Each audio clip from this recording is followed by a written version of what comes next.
Bonjour et bienvenue dans ce Learning Snack sur la pensée critique donné par Sephora. Je suis Robrecht, je suis Product Manager et je veux creuser ce sujet lors de ces prochaines 20 minutes avec vous.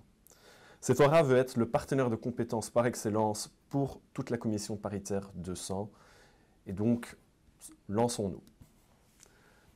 D'abord, combien de temps consacrez-vous à la pensée critique en tant que compétence clé au sein de votre entreprise ?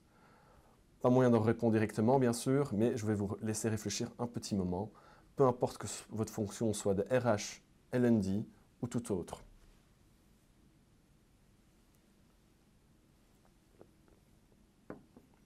Alors, si la pensée critique est déjà au centre de votre réflexion et est une priorité forte, j'espère pouvoir nourrir encore un tout petit peu vos idées et vos réflexions. Et si par contre vous êtes au tout début, j'espère pouvoir vous inspirer pour aller de l'avant sur cette compétence clé. Pour commencer, vous voyez sur la photo un bâtiment à Anvers, quelque part début 2024, où la fiche publicitaire dit « Hey ChatGPT, finish this building. Your skills are irreplaceable ».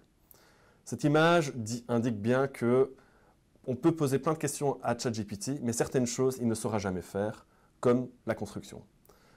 Pendant longtemps, on a pensé que l'IA allait être, ou tout ce qui était le développement technologique, allait impacter en priorité les métiers d'ouvriers grâce à l'automatisation. Aujourd'hui, on se rend compte que ce n'est pas les ouvriers, mais plutôt les employés, les gens qui travaillent au bureau, comme moi, comme les collègues ici chez Sephora, qui seront le plus impactés par les révolutions de l'intelligence artificielle. Et cela se montre entre autres par un risque de environ 7% de boulots qui vont disparaître les prochaines années et 2/3 des boulots qui vont être impactés. Comme je dis, que 7% des boulots vont disparaître, mais il est important d'aller de l'avant avec cette nouvelle compétence parce que la plupart de nous vont être apportés à travailler avec l'IA. Ceci est aussi confirmé par une citation de David Rothman, professeur de MIT aux États-Unis. People are worried that AI will take their job. No, someone who understands AI will take your job. En effet, c'est la connaissance et la compréhension de la compétence de ce qui est l'IA et comment l'utiliser qui va nous mener à accrocher des nouveaux boulots, etc. ou maintenir ces boulots actuels. Compétence donc essentielle à retenir et à développer. Autour de cela, j'aimerais vous dire quelques éléments sur la littératie de l'IA et l'importance que ça apporte. Aussi en Belgique, plusieurs études ici et à l'international ont indiqué l'importance de cela. Le StatBel, donc les statistiques de la Belgique, ont relevé que près de la moitié des grandes entreprises utilisent déjà l'IA, mais quand on regarde les PME, les petites entreprises, il ne s'agit que de 13-14%. Et donc là, il y a encore une grande marge de manœuvre pour développer l'usage de ces skills qui pourtant seraient très pertinents pour le futur. VAIA, l'Académie de l'intelligence artificielle en Flandre, à son tour indique que beaucoup de PME ont une faible adoption de l'IA. Il y a un certain intérêt, mais il faut encore le développer et c'est le manque de connaissances qui mène justement à ne pas l'adopter. Donc en nous enseignant, en formant nos gens, nos employés autour de cela, nous pourrons y arriver. Agoria, donc la Fédération d'entreprises d'inspiration technologique, dans le but de justement atteindre l'objectif de 80% d'employabilité qui était dit par le gouvernement belge, indique que justement les compétences d'IA vont être clés pour atteindre ces objectifs-là, pour que tout le monde puisse être au travail. Et le World Economic Forum, instance internationale, est aussi revenu sur l'IA, comme quoi ça va impacter le monde du travail, et a relevé 10 compétences clés pour le futur, dont vous les voyez là à droite, et 5 peuvent être liées directement à l'IA ou à la pensée critique en effet. Comme les couleurs plutôt vertes, bleues sont liées à la pensée, et les mauves sont plutôt liées à tout ce qui est l'IA. Alors, qu'en est-il donc des compétences du XXIe siècle? Alors, les compétences du XXIe siècle sont les compétences qui, généralement, sont admises comme essentielles pour les boulots du futur, les développements, l'apprentissage du futur, et s'opposent plutôt à tout ce qui était les compétences industrielles d'avant, donc des compétences techniques manuelles, et maintenant les compétences plutôt intellectuelles du bureau, et qu'est-ce qui est essentiel là-dedans. On retient en premier lieu les 4 C, qui sont la communication, la créativité, la collaboration et la pensée critique, le C, les critiques, évidemment.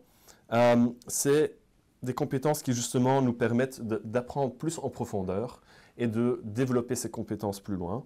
On peut penser entre autres à les apprentissages et innovations d'une part, la littératie digitale et la compétence professionnelle et personnelle, comment la développer, ça passe souvent par ces 4 compétences-là. Aussi chez nous, chez Sephora, il y a une tendance à vouloir se consacrer là-dessus. Et la plupart de nos formations touchent les sujets de la communication, la créativité, la collaboration, elles sont intégrées. Par contre, tout ce qui est la pensée critique, en effet, ça reste un point faible, que ce soit chez nous, Sephora, ou en général dans le monde du travail. Et c'est ici que nous allons aborder pourquoi cette compétence est néanmoins clé et comment nous voulons aussi y apporter une réponse. Et ça nous amène au concept de Human in the Loop. Qu'est-ce que ça veut dire? Alors, l'humain dans la boucle, l'importance de cela, parce qu'en effet, il y a beaucoup d'articles de presse qui sont sortis ces dernières années, ces derniers temps, par rapport à des soucis qui ont été détectés avec l'IA. Ainsi, le CEO de Google a admis que Gemini a un biais, c'est-à-dire qu'il pense savoir certaines choses et va partir de stéréotypes pour donner des réponses, ce qui n'est pas nécessairement la réalité pour arriver à la bonne solution. Pareil, on lit des articles comme quoi il y a des hallucinations dans certaines réponses, c'est-à-dire que statistiquement, il n'y a pas assez de données, le robot ne peut pas donner une réponse, mais préfère donner une réponse inventée que ne pas de réponse du tout. Et donc, on pourrait sortir de là avec des mauvaises réponses, des choses pas vraies. Et en effet, aussi bien que ChatGPT, que Claude, que Gemini reconnaissent ces soucis-là. Et ChatGPT va même recommander dans sa barrière, en tout cas en anglais il le fait, dans toute la mesure du possible, de toujours inclure un humain dans la vérification des réponses données par le robot. Parce qu'en effet, le robot est un modèle de langue et pas un modèle de réponse, et donc va toujours donner une réponse formulée correctement, grammaticalement, linguistiquement, mais ce n'est pas pour autant que chaque chose qui va être dit va être la vérité. Donc toujours à y prêter attention, d'où le besoin et la nécessité d'inclure un humain dans la boucle. Alors, pour continuer, l'IA peut-elle effectuer chaque tâche d'intelligence humaine? Question pertinente, est-ce que l'IA peut du coup en effet remplacer le boulot de l'humain? Vrai ou faux?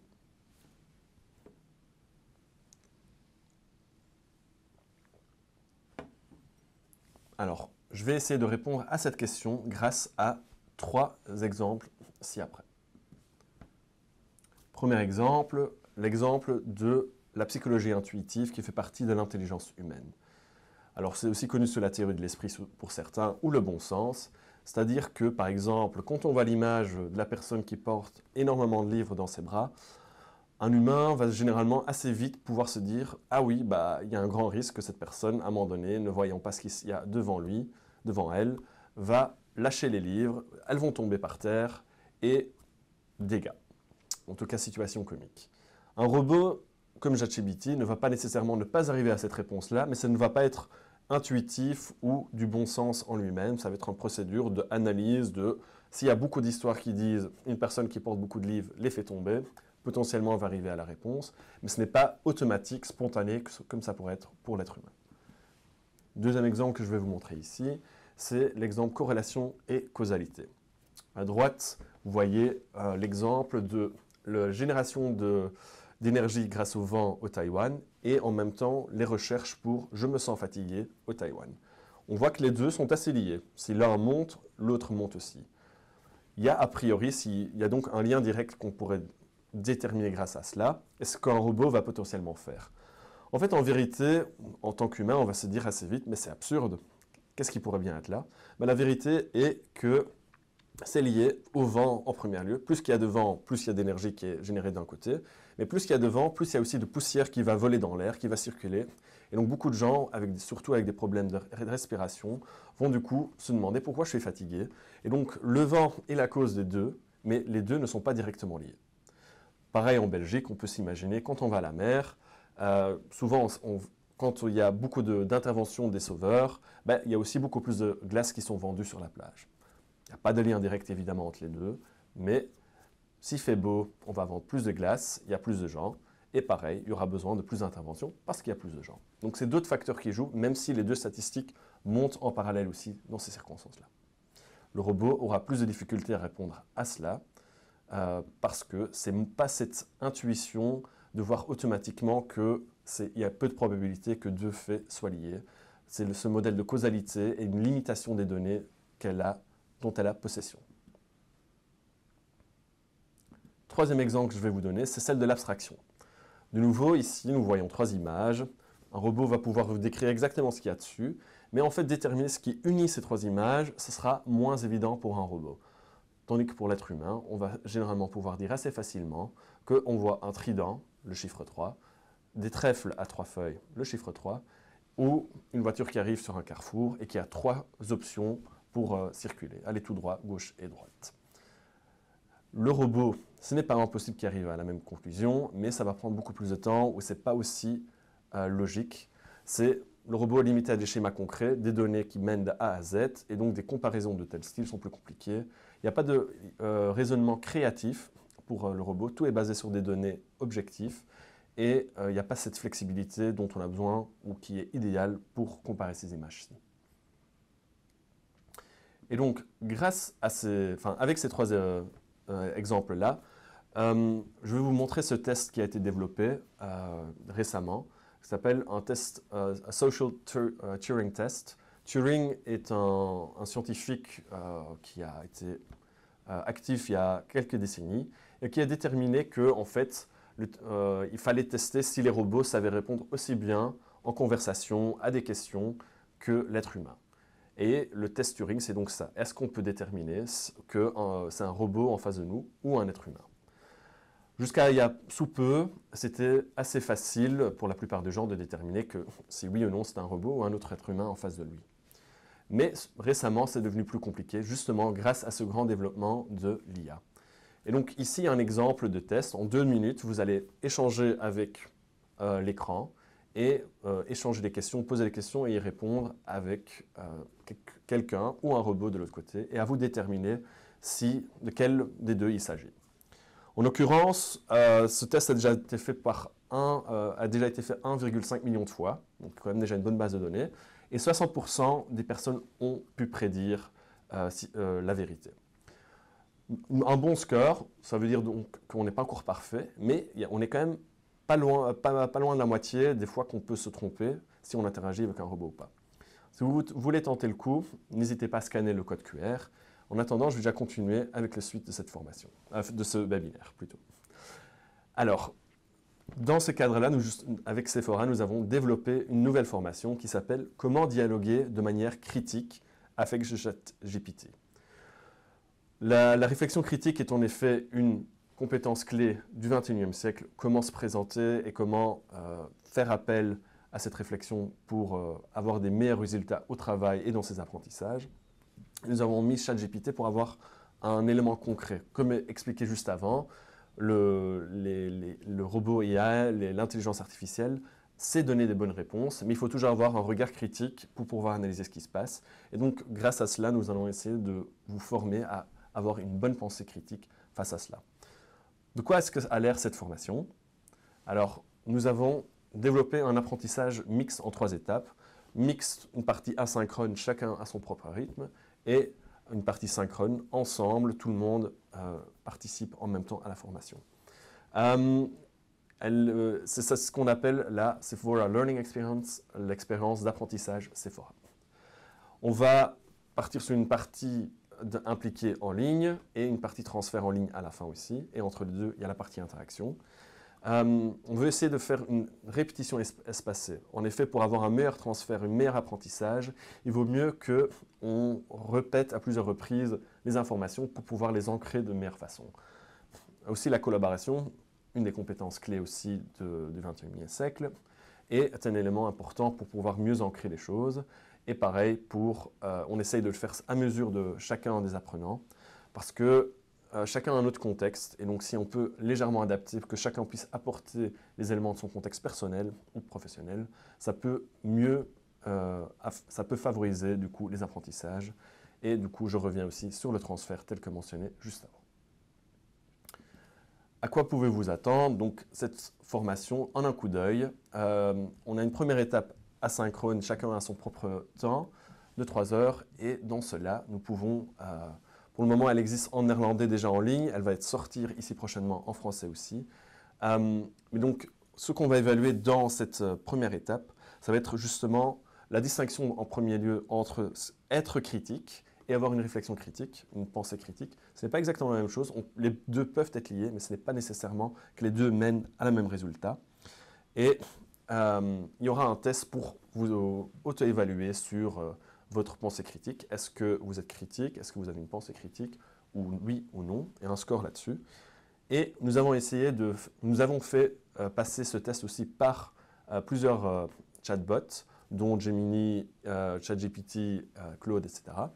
Et le chatbot qui a eu le meilleur résultat, c'est Gemini. Est-ce que ça veut dire que c'est le meilleur? Peut-être, peut-être pas. Mais en tout cas, sur ce test-ci, c'est eux qui ont eu un meilleur score de pensée critique. Qu'est-ce qu'on peut voir d'autre? Donc ça, c'est la partie en ligne en préparation pour la formation. Après, la formation même dure une journée entière. Et ici, on se retrouve tous ensemble dans un lieu, les participants à la formation, les apprenants, et on va parler de l'attitude socratique, cette idée justement que pour savoir si quelque chose est vrai ou pas, c'est de poser les questions. Donc arriver au bout, c'est de réfléchir et de poser les bonnes questions au bon moment à la bonne personne. Et entre autres, on va passer par l'analyse des textes générés par IA pour savoir ce qu'il en est. Et on va jouer ce qu'on pourrait appeler un jeu, Socrate au marché. Et donc, c'est cette idée de contester ce qui se passe et donc de poser les bonnes questions pour voir si oui ou non les choses sont vraies ou pas. On va passer par un moment d'application, justement le côté personnel dont je faisais référence juste avant, que chacun apporte des exemples, des cas de sa situation professionnelle pour justement faire que le transfert soit le plus personnalisé pour chacun. Et finalement, il y a une troisième étape pour clôturer, pour s'assurer de faire un bon transfert des choses, des exercices de répétition pour réancrer les concepts qui ont été étudiés. Et il y a une partie aussi qui est d'échange, donc de créer un système de buddy pour justement que vous puissiez continuer à faire cette réflexion critique avec une personne de confiance rencontrée. Et donc, quelles sont les prochaines étapes? Ici, ce qu'on fait chez Sephora. On veut continuer à développer cette littératie de l'IA et en lien direct avec les compétences du 21e siècle, les 4C. Et donc, qu'est-ce qui a été fait? Il y a un blog qui est sorti sur notre site où nous avons analysé plusieurs formations en ligne sur l'IA et nous les avons testées sur base des critères justement de la pensée critique. Et vous pouvez aller voir l'article sur notre site pour aller voir quelles formations nous recommandons le plus pour mieux apprendre et mieux connaître déjà l'IA en votre temps personnel.